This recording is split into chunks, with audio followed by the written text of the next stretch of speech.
Vivre au Canada ne veut pas dire baisser les bras. Il y a des réclamations, des malédictions qui attendent le temps fixé pour se manifester dans nos vies. Nous avons reçu la générale de l'armée de l'Éternel pour 3 jours de prière forte. Elle nous a parlé de Vachi, de Esther et de Jairus. Nous avons commencé du vendredi 20 septembre au dimanche 22 septembre. Prier, combattre. C'est comme ça que nous allons être délivrés et puis vaincre sur tout obstacle. Mesdames et messieurs, bonsoir et bienvenue chez vous.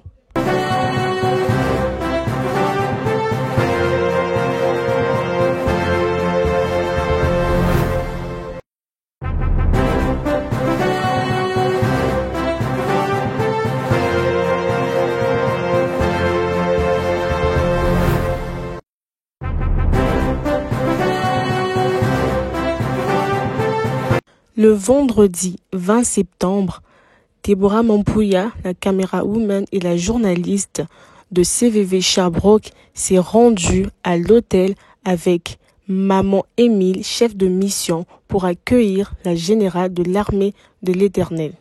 À l'hôtel du gouverneur, nous sommes venus accueillir notre très chère maman générale, Maman Keti Olangi, le chef de Sherbrooke. Gloire à Jésus.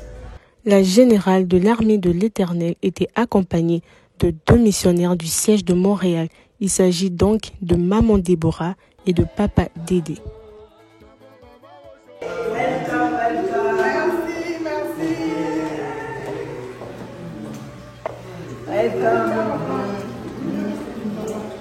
Une fois arrivée dans le siège de Sherbrooke, Maman Ketia a été très bien reçue par le peuple de Dieu.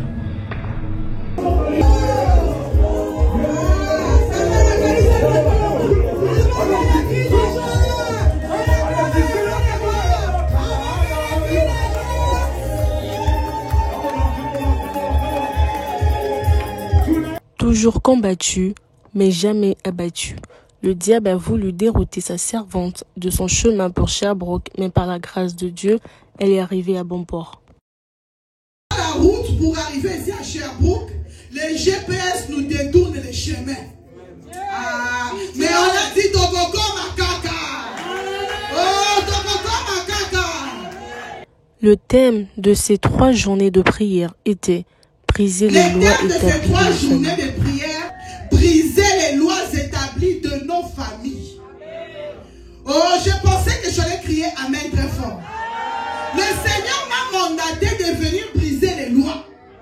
Même lorsqu'on est devant une opportunité, il nous est impossible d'entrer dans nos destinées lorsqu'on est sous les lois de nos familles. Ces lois sont spirituelles et non physiques.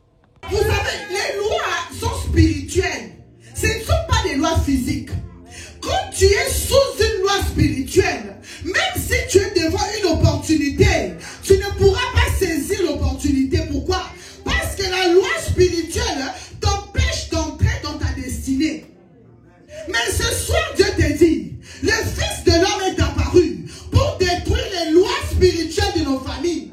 Alors ces 3 journées, Dieu te dit, il va détruire toutes les lois qui s'opposent à ta destinée.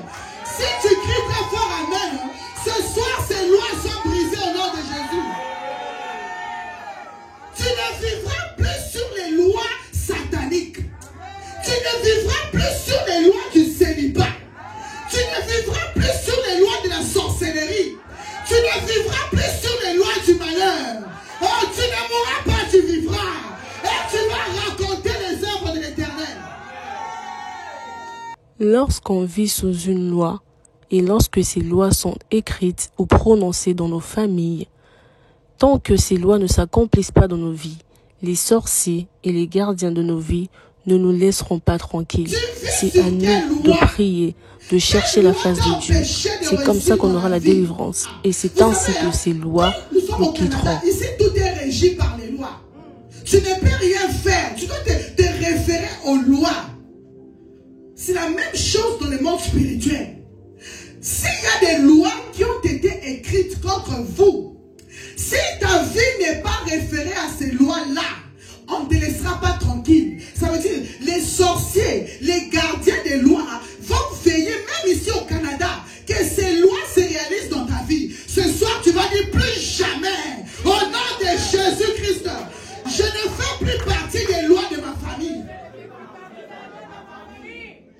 Mais aujourd'hui, je voulais d'abord qu'on parle de Vachi.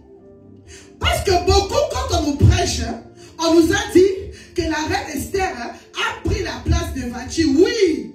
Mais pourquoi Vachi était tombé? Je parle à quelqu'un ce soir. Tu ne tomberas pas. Si tu dis amen très fort, c'est à toi que je parle. Si les autres sont tombés autour de toi, tu ne tomberas pas. Même s'il y a des lois contre toi, ces lois sont annulées maintenant. Tu ne tomberas pas au nom de Jésus-Christ. La reine Vachi était la femme du roi Assyrus. La Bible nous dit, en ces temps-là, c'était un roi puissant. Alors, à cause de toutes ces conquêtes, la Bible dit, le roi a organisé une grande fête. Une fête pendant plusieurs jours. Et le roi a dit aux serviteurs, laissez les gens célébrer librement. Laissez les gens s'amuser librement. Ne forcez pas aux gens. Parce que c'est un temps de célébration. Oh, mon frère, ma soeur, on va célébrer ta vie au Canada. Oh, je ne sais pas, je parle à qui. On célébrera ta vie au Canada. Même si les choses ne marchent pas. Dieu me dit, il vient pour célébrer ta vie. Même si tu as été rejeté plusieurs fois. Dieu dit, on va récupérer ton dossier. Oh, on va te célébrer au Canada. S'il y a des lois qu'on a écrites contre d'autres Africains, ces lois ne se feront pas dans ta vie. Toi, tu sortiras plus que vainqueur. Toi, tu es enfant de Dieu. Oh, la Bible dit, là où foulera la plante de mes pieds, Jésus me le donne en possession. Le Canada nous appartient. Nous avons foulé les pieds ici. Ah, la Bible dit, ce jour, le roi organise une célébration. Ah, Maman Émile, vous allez comprendre comment la sorcellerie peut faire aux gens des erreurs pour repartir au point zéro. J'ai pris que tu ne fasses pas des erreurs dans ces pays. Tu ne feras pas des erreurs. Si les sorciers ont planifié des erreurs, retour à l'expéditeur avec effet immédiat. Tu ne feras pas d'erreur. Vous savez, quand les sorciers veulent que les choses s'accomplissent dans ta vie, ils vont te pousser à faire des erreurs. La Bible dit, le roi a dit ne forcer à personne. Alors, la reine Vachi avait bien entendu quand son mari a dit ne forcer à personne. Laissez les gens libres de boire. Si quelqu'un veut dormir, laissez-le dormir. Si quelqu'un veut s'amuser, laissez-le s'amuser. Parce que c'est le temps de la fête. Alors, le roi demande qu'on appelle sa femme Vachi. La Bible dit il était ivre. La sorcellerie, les lois, les réclamations attendent le temps fixé pour s'accomplir dans nos vies. Lorsque ces trois choses veulent nous voir revenir au point de départ, ça nous pousse à faire des erreurs. Comme Vachi qui était bien dans son royaume, mais les lois ont attendu le jour J pour se manifester. C'est ainsi qu'elle a perdu son royaume et son mari. Quand la malédiction veut te réclamer, la malédiction organise des événements. La malédiction organise des circonstances pour détruire ta vie. Alors, j'ai pris pour quelqu'un ce soir. Tu ne seras pas au mauvais endroit. Tu ne seras pas au mauvais endroit. Tu ne rencontreras pas les mauvaises personnes. La Bible dit, ce jour-là, le roi veut voir sa femme. La femme a entendu que son mari a dit ne forcer personne. Alors, la femme va répondre parce qu'on avait dit ne forcer personne. Maintenant, quand on dit à la femme, ton mari te cherche, elle dit je suis fatiguée, je ne viendrai pas. Parce qu'elle savait que son mari avait dit ne forcer personne. Oh. Pour les autres, ce n'était pas un problème. Mais comme Vachi, c'était le temps de réclamation. Hey, le mari qui dit quoi?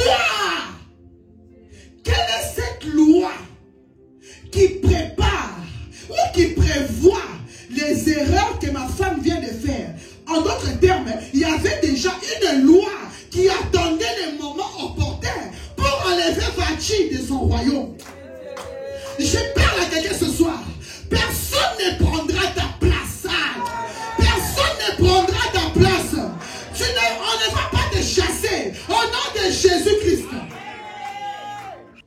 Après la prière, nous nous sommes retrouvés à la bergerie de Sherbrooke pour partager un repas fraternel cuisiné par Maman Émile, chef de mission.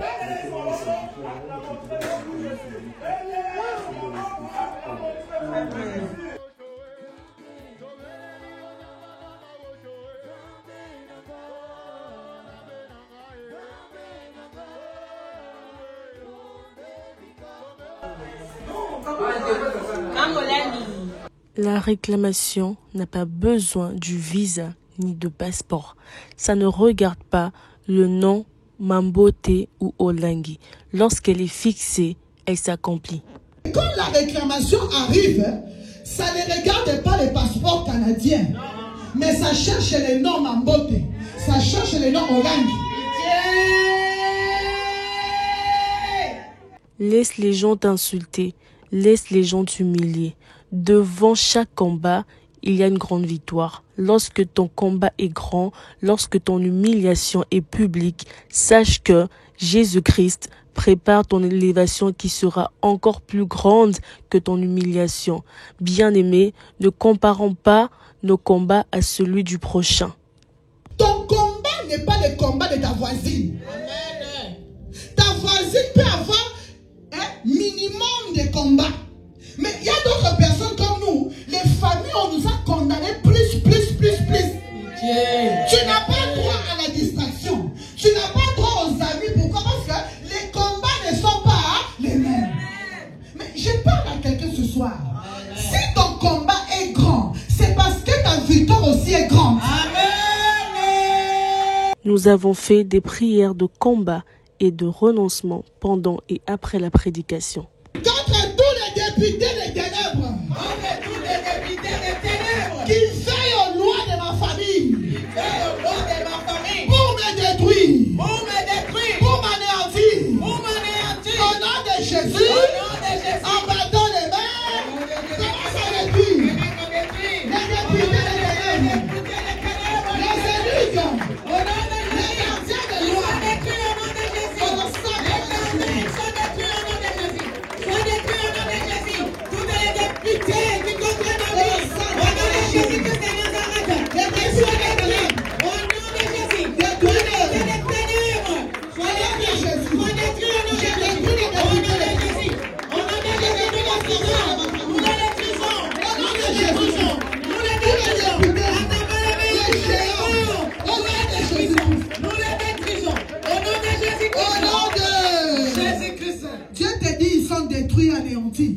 Quand on a beaucoup de combats et que tout est compliqué, la seule chose à faire, c'est de recourir auprès de Jésus-Christ dans les prières, dans les jeûnes, dans la repentance et en travaillant dans le champ de Jésus-Christ, comme a dit sa servante, Maman Rebecca, missionnaire de Jésus-Christ du siège d'Ottawa et protocole.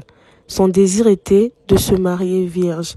Mais comme il y avait déjà une loi établie dans sa famille, cette loi attendait le temps fixe pour la tirer vers l'arrière. Elle ne pouvait pas échapper à ça. Je suis Maman Rebecca Moulele. Moulele, c'est le nom de mon mari. Et je suis du siège de Ottawa. Mais de mes origines, quand j'étais jeune fille, avant de me marier, j'étais à Montréal. C'est là où j'ai cherché ma délivrance. Alléluia. Moi, quand j'étais à Montréal, une fille condamnée. Alléluia. Mes origines compliquées. J'ai été condamnée dans ma famille parce que quand j'étais jeune fille, j'étais la seule que ma mère amenait chez le féticheur. Oui. Et j'étais appelée la femme de tous. Donc, j'étais initiée à l'impudicité. Alléluia. Mais moi, mon objectif était... Quand je grandissais, je n'étais pas vraiment dans les hommes, mais mon objectif était que je me marie vierge. Alléluia. Mais avec mes origines, quand j'allais chez le féticheur, quand on allait me laver, quand on allait me faire des shows de cérémonie, j'étais déjà livrée. Alléluia. Et quand j'ai été livrée, je vous dis, je ne me suis pas mariée vierge, je l'ai dit.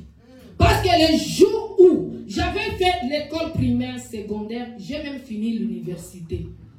Je n'avais pas encore connu donc. Parce que mon objectif était quoi? Que je me marie vierge. Mais le jour où j'ai quitté seulement chez nous, le Congo, même dans mon voyage là pour venir ici au Canada, c'est là où tout a basculé. Et un jour, je connais un homme, je tombe dans l'impudicité. Ce jour-là, j'étais tombée enceinte. Ce jour-là, 2 ou 3 jours après, j'ai appris que cet homme-là était marié et sa femme avait le sida. Alléluia! Donc, c'est le même jour où le diable m'a pris et m'a criblé comme du froment. Alors, moi, j'étais arrivée à Montréal, j'étais malheureuse. Vous voyez, quand vous arrivez en Europe, moi, je ne voyais pas tout ça parce que je savais qu'il y avait quelque chose en moi. Et le Seigneur a vu ma souffrance. Un jour, le Seigneur me met en prière. Alors, le Seigneur me dit, va faire les tests. Alléluia. Là, je vous dis, je ne riais pas. J'étais malheureuse. Alors, je vais faire les tests. Je fais les tests. Après mon jeûne là, je retourne à la maison. 2 jours, 3 jours, 1 semaine. J'ai dit, Seigneur, mais je n'ai pas les résultats. Puis maman, j'ai dit, non, je dois appeler d'abord l'hôpital. J'appelle, je suis telle, j'ai fait le test tel jour, mais vous ne m'avez pas appelé. Et le médecin me dit, mais est-ce que toi, le test de sida, maman, amen. Le test de sida. Et le médecin me dit, tu ne sais pas que si on ne t'appelle pas, c'est que tout va bien. Alléluia. Alléluia. J'ai dit, je ne crois pas, envoie-moi les résultats. Maman, il faut que je retourne à Montréal. Le Seigneur me dit toujours, parce que mon témoignage, je vais aller partout où vous allez nous envoyer. Je vais aller avec, c'est là où j'ai fait mon premier test de sida. Mon deuxième, c'était au Cameroun. J'arrive. Alléluia. Le médecin me dit ça, j'ai dit, envoie-moi ça par poste. Il m'a envoyé ça. Alléluia. Quelqu'un comme ça, échappé, je vais blaguer, je vais jouer. Et c'est le jour où le diable voulait me cribler. Ma vie était détruite. Vous savez, mon travail était quoi? Tout le monde qui venait trouver la salle propre. Je commençais en haut. Je nettoie les toilettes. Et quand je suis en train de nettoyer, je suis en train de dire au Seigneur, nettoie ma vie, change ma vie, transforme ma vie. Seigneur, délivre-moi de mes origines. Alléluia. Quand il y a la neige, je suis la première à aller placer les manteaux des gens. J'étais intendance, j'étais protocole, j'étais partout. Et quand les mariés venaient, quand ils sortaient, je disais au Seigneur, un jour, moi aussi, que je sors avec mon mari et mes enfants. Alléluia. Tu m'as éloigné, tu m'as fait grâce, tu m'as guéri miraculeusement. Je ne sais pas comment, je vous épargne des détails. Mais ce que je veux, que tu me délivres. C'était maintenant des révélations. Le Seigneur a commencé à... Pas la repentance aussi. Le Seigneur a commencé à travailler en moi. Le siège d'Ottawa de la Fondation Olengi Osho recevra toutes les délégations du monde entier. Par exemple, celui de la France, de la Belgique, de Londres, de l'Allemagne, de Kinshasa, de Sherbrooke, de Montréal, des États-Unis et j'en passe. Cette retraite se tiendra du 10 au 12 octobre 2024 dans la capitale du Canada. Cette retraite concerne tout le monde. Vous pouvez vous asseoir. Que ce soit les papas, les mamans. Parce que c'est le Canada qui reçoit. Nous aurons des délégations qui viendront de Paris, Bruxelles, Lyon, Allemagne, Angleterre, Kinshasa, États-Unis. C'est le monde entier qui vient au Canada. Et cette fois-ci, nous serons dans la capitale canadienne à Ottawa. Amen. Je vous promets aussi prochainement, la 3e retraite se tiendra ici à Sherbrooke.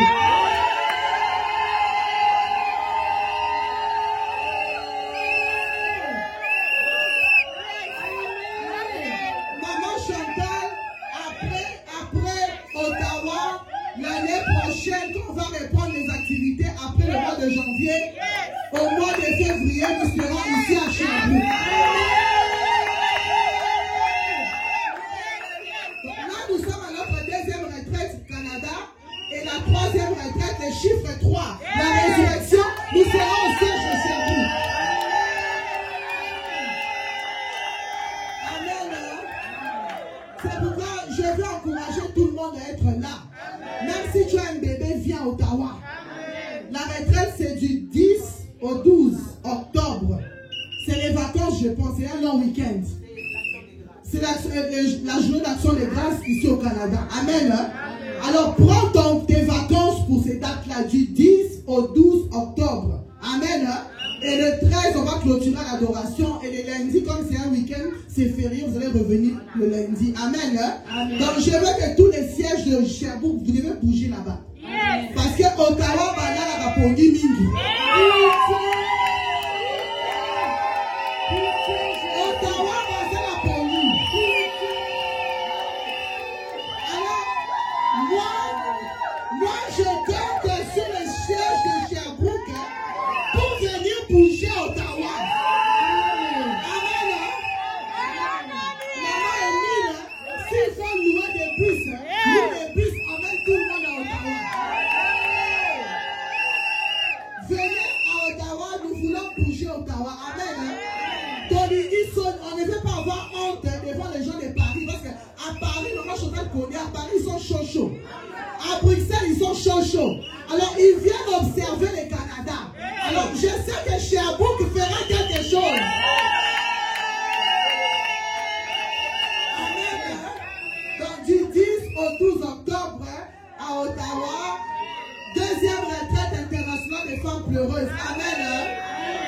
Un petit comité a été établi dans le siège de Sherbrooke par Maman Ketia Olangi ainsi que les missionnaires pour la deuxième méga retraite des pleureuses. Alors nous allons faire un petit comité qui va organiser la sensibilisation pour ramener les gens à Ottawa. Amen. Amen. Le Dieu du ministère, du combat spirituel, s'est choisi sa servante, Maman Pauline, comme la présidente du comité pour la deuxième méga retraite des pleureuses. Alors, la présidente du comité, c'est Maman Pauline.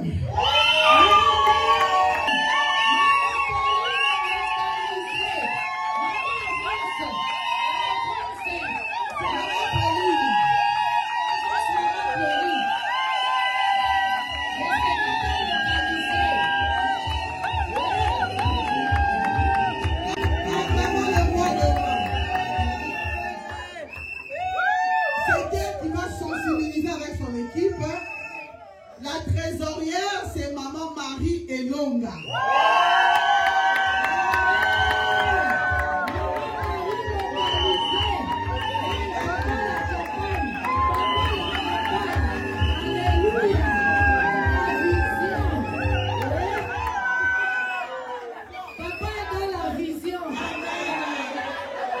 Amen. C'est Maman Marie qui va gérer les finances. Amen. Le comité de sensibilisation, transport, protocole, ils vont faire tout en même temps. Secrétariat, nous avons Maman Clarisse Mwambou.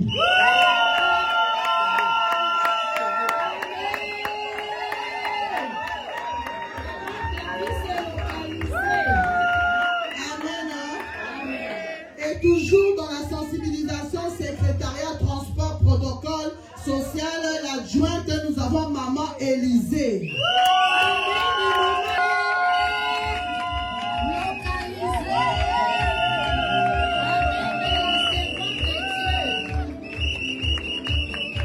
Amen. Alors nous comptons sur cette équipe, l'équipe missionnaire et la coordination, pour sensibiliser tous les sièges de Sherbrooke à être à Ottawa le 10 au 12 octobre. Que le Seigneur vous bénisse.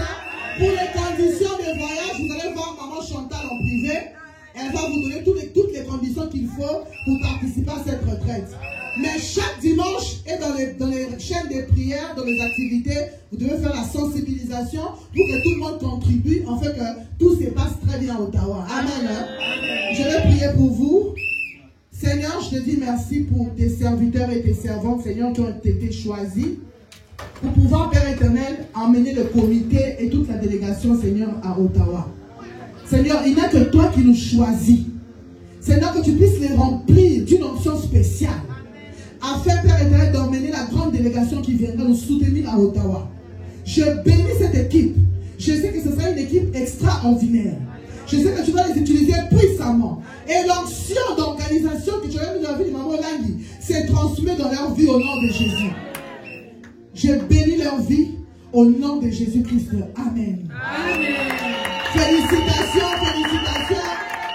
Nous vous attendons à Ottawa du 10 au 12 octobre. Donc, maman Emeline, chaque activité, vous faites la sensibilisation. Prends-le de force.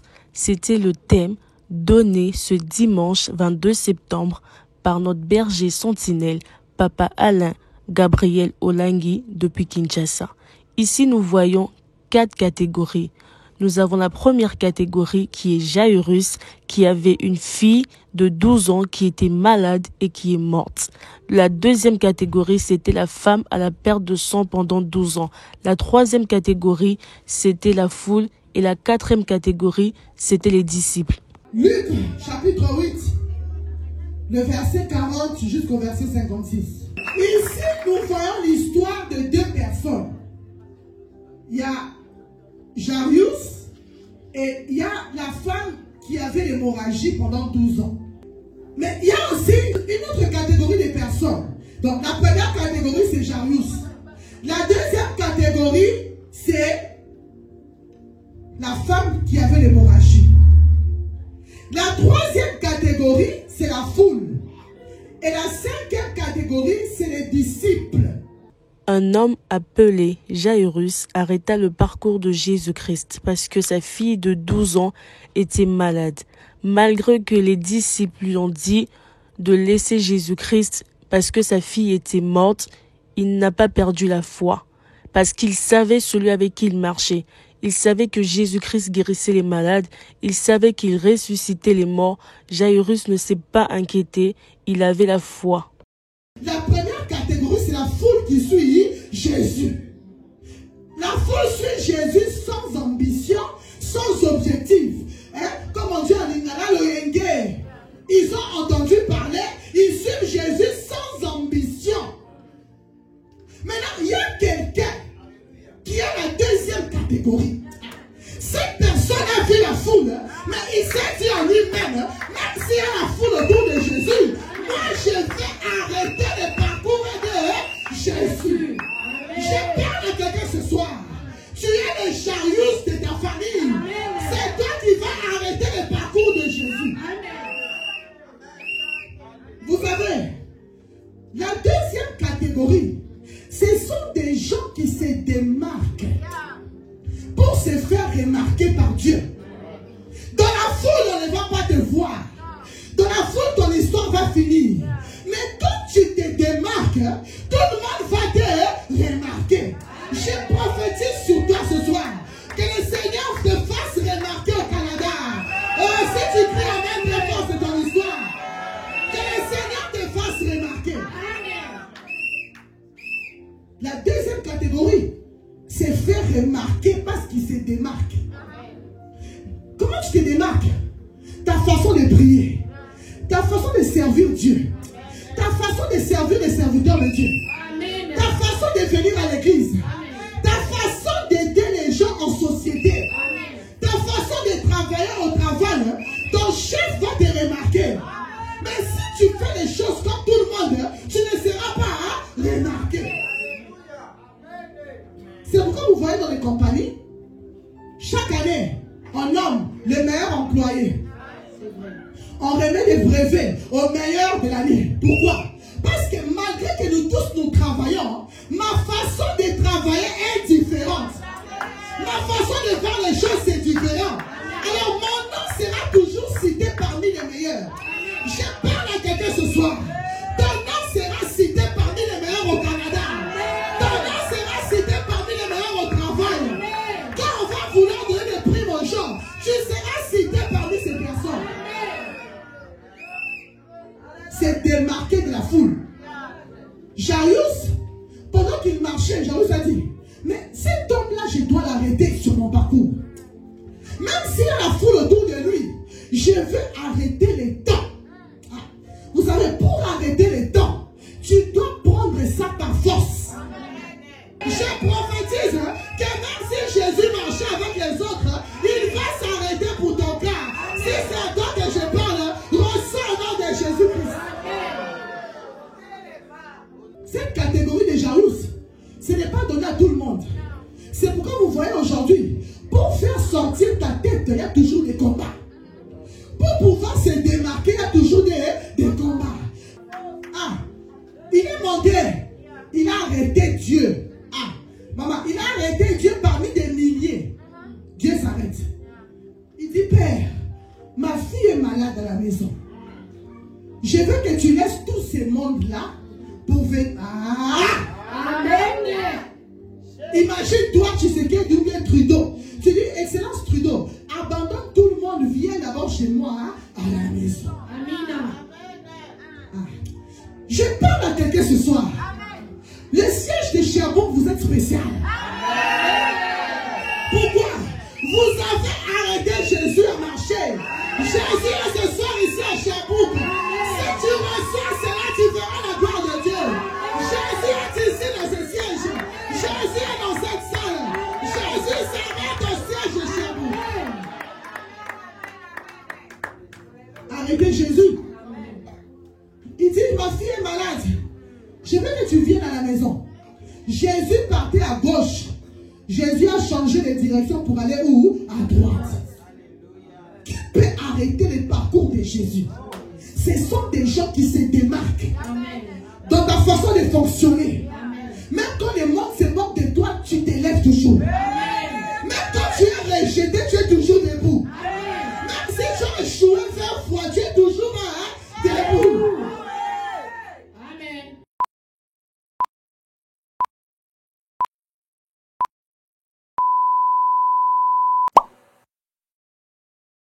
Shalom peuple de Dieu, c'est la sœur Myriam, la protocole du siège de Sherbrooke.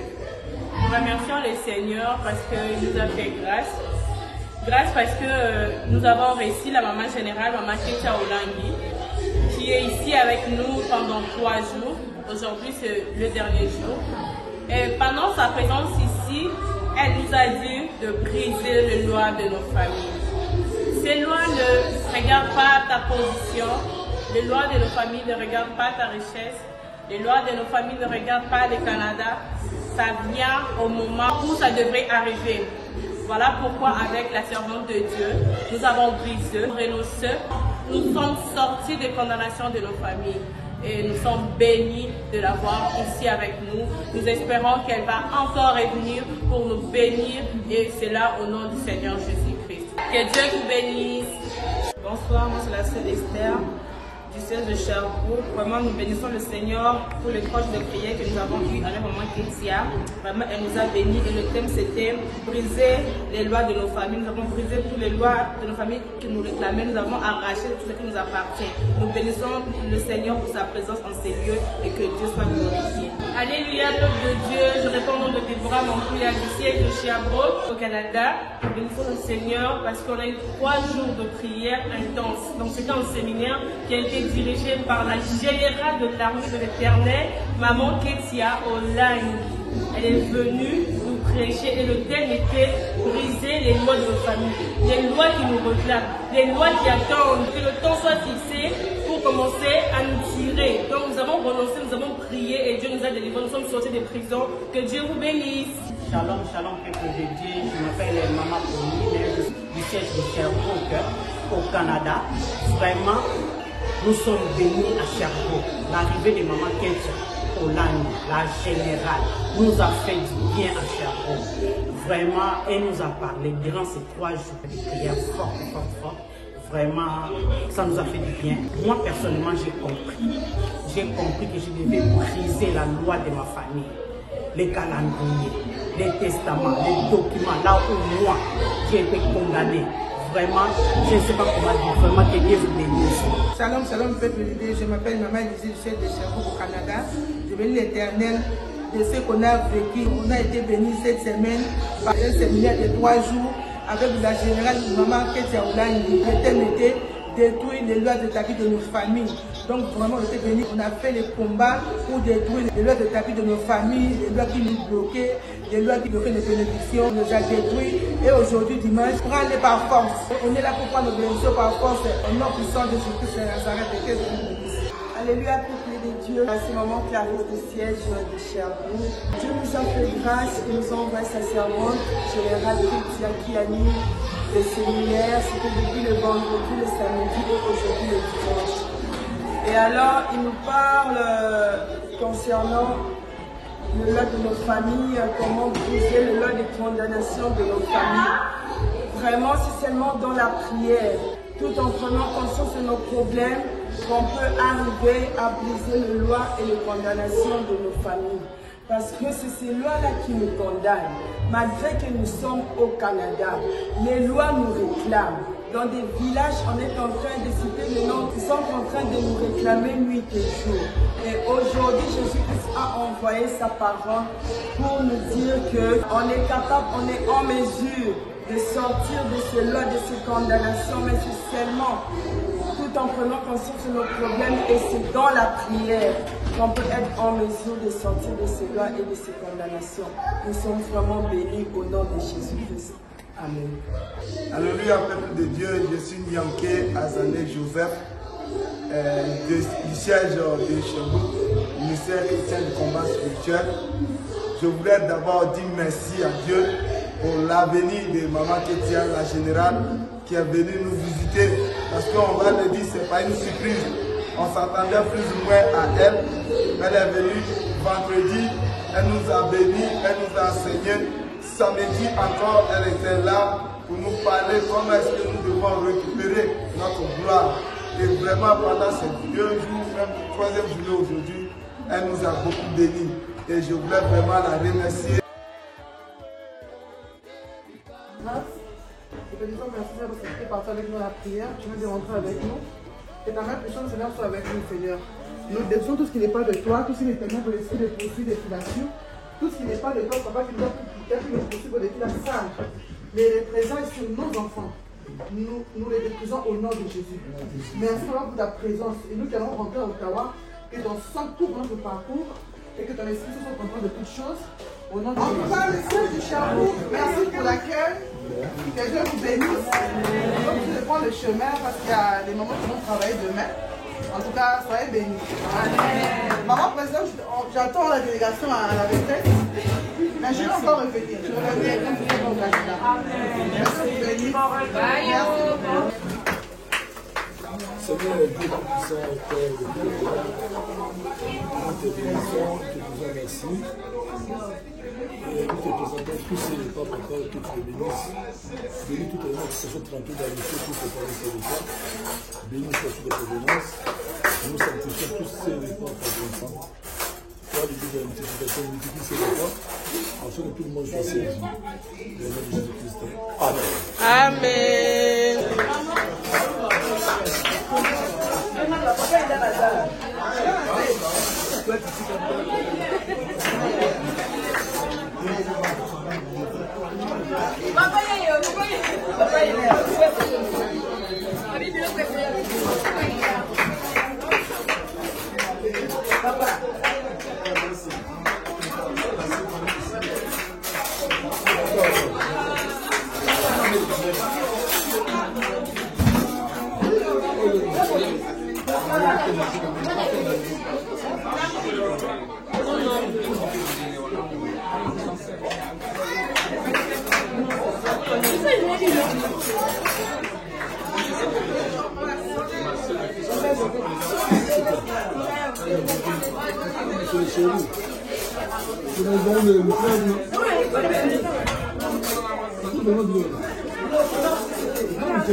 Qui est là?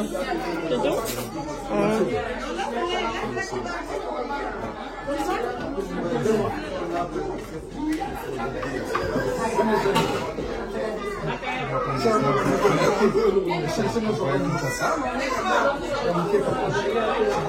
Ok.